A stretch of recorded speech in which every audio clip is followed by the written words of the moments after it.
प्रतापवंत कोट्यान कोटी अब्रुदात समुद्र उतरले समस्त श्री रघुनाथानुलक्षी. ग्रंथ करते नाथ बाबा कथाभाग श्रोते मंडळीला सांगत आहेत. वानर कोट्यानकोट आरवंदापर्यंत असणारी त्यांची संख्या आहे. पाहता पाहता परतटाला पोहोचलेले आहेत आणि पोहोचल्याच्या नंतर त्या ठिकाणी देवानं आपलं सैन्य बघितलं. महाराज समुद्राची खडी थोडी याच्यापेक्षाही ती सेना भगवंताची जास्त होती. अशा प्रकारे सांगतात. शतयोजन सेतु प्रति मध्य न करिताची वसती मूर्ती आले लंके प्रति शीघ्र गती हनुमंती. सकाळच्या पहाटेमध्ये पहाऱ्यामध्ये त्या ठिकाणी सकाळी सकाळी असणार त्यांचं आगमन लंकेच्या शेजारी झालं. महाराज 400 कोस चालणं म्हणजे काही सोपं आहे का? एवढं आपला 3 कोस चालणं होईना. आणि एवढ्या वस्ती न घेता विसावा न घेता सकाळी सकाळी त्या ठिकाणी लंकेच्या जवळपास त्यांचं आगमन झालं. आणि त्या ठिकाणी पुढे काय कथाभाग झाला ती ऐका. म्हणतात. पृष्ठीवा होणे रघुनंदन हनुमंताचे शीघ्र गमन तया सवे वानरगण चालती पण विसरले. हनुमंतरायाचा एक कमी आहे का? बरा सामर्थ्य शक्तिमान हनुमंतराय आहे. म्हणून त्या ठिकाणी असणार हनुमंतरायाच्या येगापुढं सगळे वानर सेना माग पडले. महाराज तिथपर्यंत चालतात का? हनुमंतरायाचा वेग कसा आहे? बाकीच्या वानर सेनेला त्याची बरोबरी करता आली नाही. भगवंत त्यांच्या पाठीवर असणारे आहेत. अगोदर हनुमंतरायाचं वडा त्या लंकेच्या जवळपास गेलं. म्हणतात. श्रीराम लक्ष्मण दृष्टी चालता वानराच्या कोटी श्रम पला उठावती आली परतटी स्वानंदी. तुझ पाहता सामोरी दृष्टी न फिरे मागाने. म्हणून त्या ठिकाणी देह भाव हरपला. तुझ पाहता विठ्ठला. देवाला पाहिल्याच्या नंतर तहान भूक सगळाच इसर पडला वानर सेनेला. थकवा आला का नाही? आळस आला का नाही? भूक देह हरपला म्हणजे तहान भूकाचा कशाला शिल्लक राहील? देह संपून गेल्याच्या नंतर त्या ठिकाणी अशी वृत्ती भगवंताचं स्वरूपाची आहे. महाराज देवाला पाहिल्याच्या नंतर पुन्हा माणसाला त्या ठिकाणी कुठल्याच प्रकारचं दुःख दारिद्र्य दैन्य जीवनामध्ये शिल्लक राहत नाही. अशी भगवंताची मूर्ती असणारी आहे. अशा प्रकारे सांगतात. श्रीराम सवे करिता गमन श्रम निवाला संपूर्ण विरोनी गेले भागले पण आले कपिगण स्वानंदी. भाग गेला शिव गेला अवघा झाला आनंद. आनंद आहे देवाच्या सानिध्यामध्ये शास्त्र सांगते. म्हणून भाग राहिला का त्यांच्या जीवनामध्ये? शीन आला का वानर सेनेला? देवाच्या सानिध्यात चला. देवाच्या प्रसादे करारे भोजन फाल कोण कोण अधिकारी ते ब्रह्माधिकांसी हे दुर्लभ उचिष्ट नका मानवित ब्रह्मरसे. हा ब्रह्मरस आहे. कुठं? देवाच्या सानिध्यामध्ये. देवाच्या सानिध्यामध्ये प्रसाद आहे आणि तो प्रसाद आपल्याला प्राप्त होणं खरोखर आपण भाग्यवान आहे. ब्रह्मादिक देवांना त्या ठिकाणी दुर्लभ आहे. आपण जे प्रसाद घ्यायला हे देवाचा प्रसादच आहे बरं का.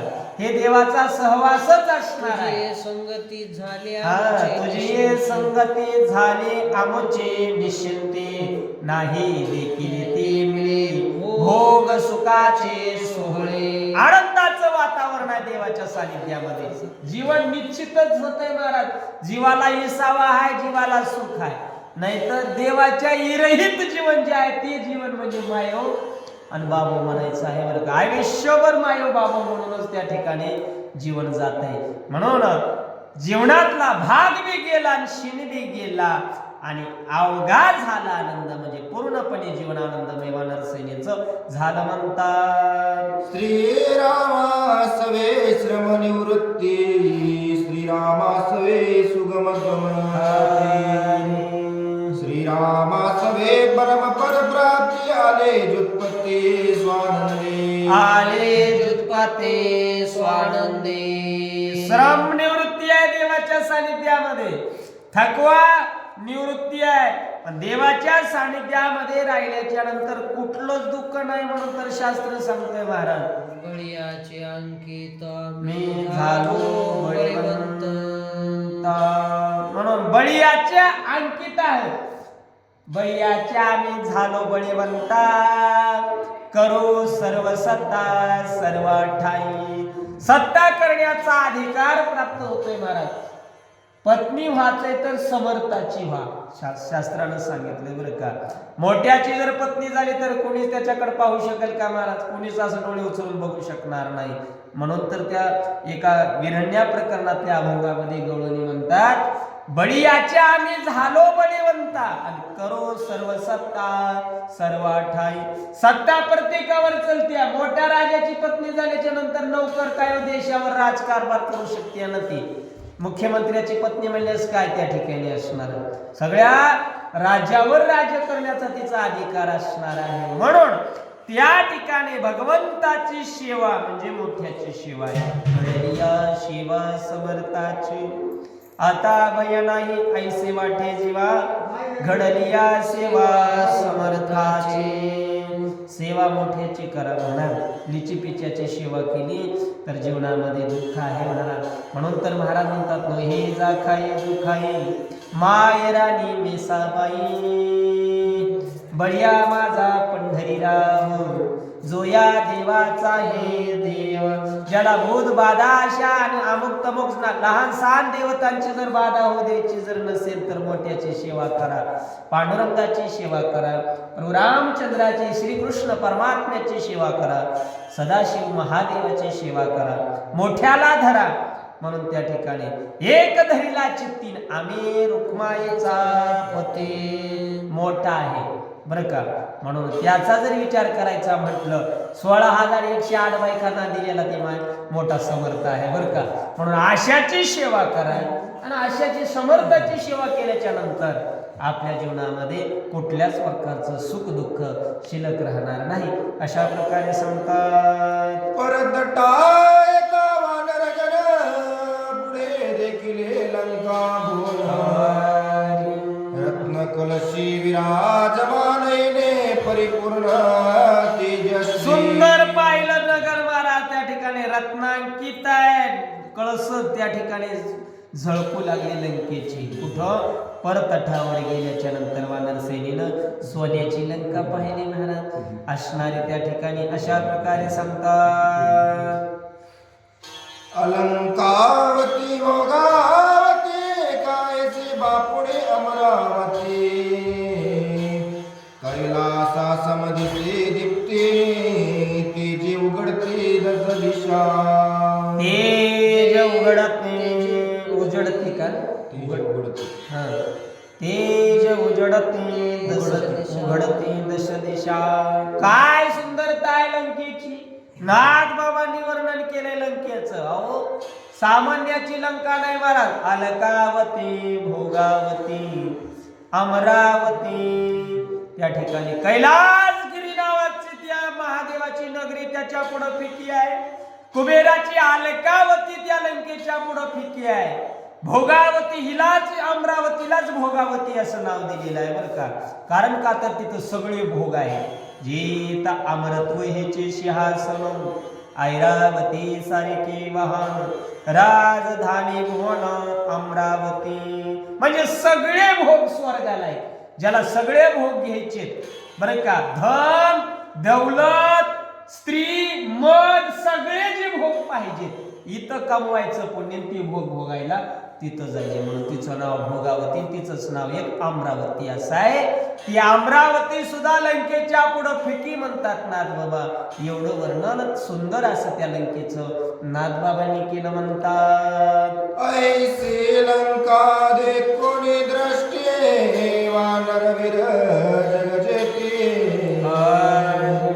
उडोनी गाव यात्री कोटी कोट्यान कोटी खबर. राग आला की ओ एवढा लंकेमध्ये रावण राहतो, एवढ्या सुंदर लंकेमध्ये आमच्या स्वामीची कांता आणून बसलाय म्हणल्याच्या नंतर त्या ठिकाणी एवढा राग आला त्या ठिकाणी कुणाला वानर सेनेला आणि त्या त्रिकुट नावाच्या शिखरावर त्यांनी भरारी मारली. आणि आता तिथं काय नासधूस करतील ते आपण पुढे ऐकू म्हणतात. ते देखोनी विभीषण निवारुनी वानर गण अवघ्या पुढे आपण गदा घेऊन चालिला. गदा घेऊन चालीला वानर सेनेला पाठीमागं टाकलं महाराज. कोणत्याही परराष्ट्रावर जरी जायचं म्हटलं तर त्याचं बळ त्याचं सगळं अवस्था पाहावी लागते. कोणत्याही देशाला कोणत्या देशावर आक्रमण करता येत नाही बरं का.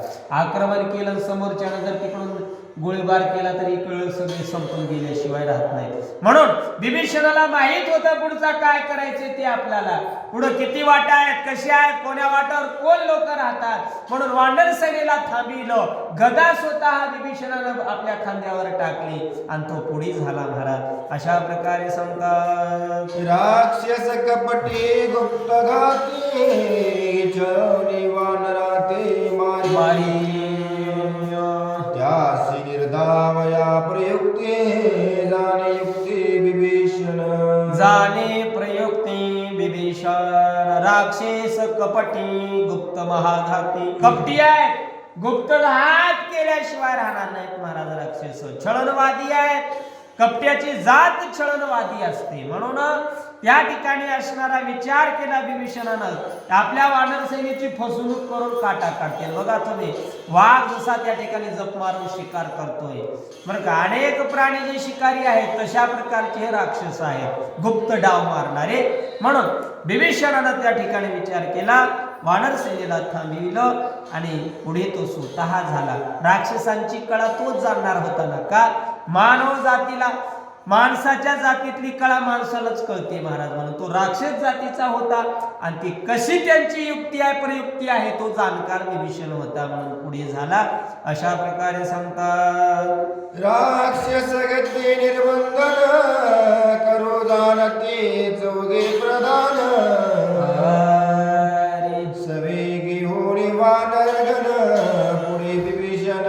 चार प्रधान आहेत. चार राक्षस सेनेचं निर्बंधन करण्याची युक्ती त्या चार प्रधानाला कड होती महाराज. म्हणून त्या चार प्रधानापुढे बाकीच्या सामान्य राक्षसांचं काही चलत नव्हतं. म्हणून आपले चार प्रधान विभीषणानं आपल्या बरोबर घेतले आणि पुढचा मार्ग काढीत तो निघाला.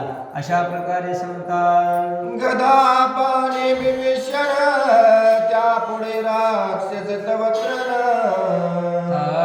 समकयो शके कोण धाकेच प्राण सांडिती. धाकेच प्राण सांडितील.